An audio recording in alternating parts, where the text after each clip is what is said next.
शक्तिमान पिता धन्यवाद करते हैं आज के सुंदर बाइबल अध्ययन के लिए।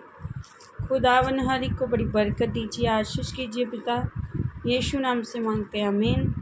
हम पढ़ेंगे दूसरा शमूएल 11 अध्याय, दाऊद और बेतशेबा। फिर जिस समय राजा लोग युद्ध करने को निकला करते हैं, उस समय अर्थात वर्ष के आरंभ में दाऊद ने जोआब को और उसके संग अपने सेवकों को और समस्त इस्राएलियों को भेजा, और उन्होंने अम्मोनियों का नाश किया और रब्बा नगर को घेर लिया, परंतु दाऊद यरूशलेम में रह गया। सांझ के समय दाऊद पलंग पर से उठकर राजभवन की छत पर टहल रहा था, और छत पर से उसको एक स्त्री जो अति सुंदर थी नहाती हुई देख पड़ी। जब दाऊद ने भेजकर उस स्त्री को पूछवाया, तब किसी ने कहा, क्या ये अलियाम की बेटी और हित्ती उरिय्याह की पत्नी बतशेबा नहीं है? तब दाऊद ने दूत भेजकर उसे बुलवा लिया, और वह दाऊद के पास आई और वह उसके साथ सोया। वह तो ऋतु से शुद्ध हो गई थी। तब वह अपने घर लौट आई, और वह स्त्री गर्भवती हुई। तब दाऊद के पास कहला भेजा, मुझे गर्भ है। तब दाऊद ने योआब के पास कहला भेजा, हित्ती उरिय्याह को मेरे पास भेज। तब योआब ने उरिय्याह को दाऊद के पास भेज दिया। जब उरिय्याह उसके पास आया, तब दाऊद ने उससे योआब और सेना का कुशल क्षेम युद्ध का हाल पूछा।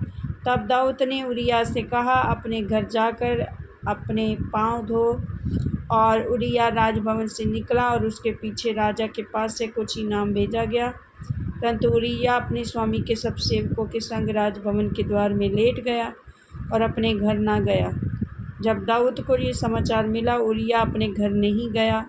तब दाऊद ने उरिय्याह से कहा, क्या तू यात्रा करके नहीं आया? तो अपने घर क्यों नहीं गया? उरिय्याह ने दाऊद से कहा, जब संदूक और इस्राएल और यहूदा झोंपड़ियों में रहते हैं, और मेरा स्वामी योआब और मेरे स्वामी के सेवक खुले मैदान पर डेरे डाले हुए हैं, तो क्या मैं घर जाकर खाऊं पीऊं और अपनी पत्नी के साथ सोऊं? तेरे जीवन की शपथ और तेरे प्राण की शपथ, मैं ऐसा काम नहीं करने का। दाऊद ने उरिय्याह से कहा, आज यहीं रह, और कल मैं तुझे विदा करूँगा। इसलिए उरिय्याह उस दिन और दूसरे दिन भी यरूशलेम में रहा। तब दाऊद ने उसे न्योता दिया, और उसने उसके सामने खाया पिया, और उसी ने उसे मतवाला किया। और सांझ को वह अपने स्वामी के सेवकों के संग अपनी चारपाई पर सोने को निकला, परंतु अपने घर न गया। सवेरे दाऊद ने योआब के नाम एक चिट्ठी लेकर उरिय्याह के हाथ भेज दी। उस चिट्ठी में लिखा था, सबसे घोर युद्ध के सामने उरिय्याह को रखना, तब उसे छोड़कर लौट आओ और वह घायल होकर मर जाए। अतः योआब ने नगर की अच्छी रीति से देखभाल, जिस स्थान में वह जानता था कि वीर है, उसी में उरिय्याह को ठहरा दिया। तब नगर के पुरुषों ने निकलकर योआब से युद्ध किया, और लोगों में से अर्थात दाऊद के सेवकों में से कितने खेत आए, और उनमें हित्ती उरिय्याह भी मर गया। तब योआब ने दाऊद को युद्ध पर पूरा हाल बतलाया, और दूत को आज्ञा दी, जब तू युद्ध का पूरा हाल राजा को बता चुके, तब यदि राजा जलकर कहने लगे, तुम लोग लड़ने को नगर में ऐसे निकट क्यों नहीं गए? तो क्या तुम ना जानते थे कि वे शहरपनाह से तीर छोड़ेंगे? यरूब्बेशेत के पुत्र अबीमेलेक को किसने मार डाला? क्या एक स्त्री ने शहरपनाह पर से चक्की का ऊपरला पाट उस पर ऐसा ना डाला कि वह तेबेस से मर गया? और फिर तुम शहरपनाह में ऐसे निकट क्यों गए? तू क्यों यो कहना, तेरा दास उरिय्याह हित्ती भी मर गया?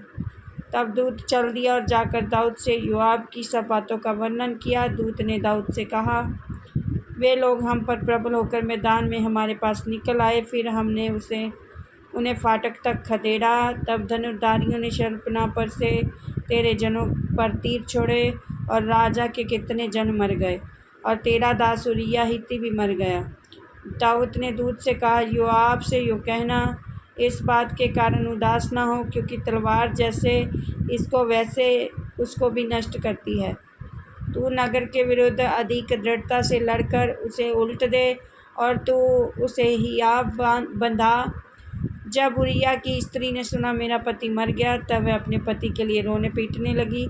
और जब उसके विलाप के दिन बीत गए, तब दाऊद ने उसे बुलवाकर अपने घर में रख लिया और वह उसकी पत्नी हो गई और उसके पुत्र उत्पन्न हुआ। परंतु उस काम से जो दाऊद ने किया था, यहोवा क्रोधित था। इस वचन के द्वारा प्रभु ब्लेस करेंगे। आमीन। सबको जाने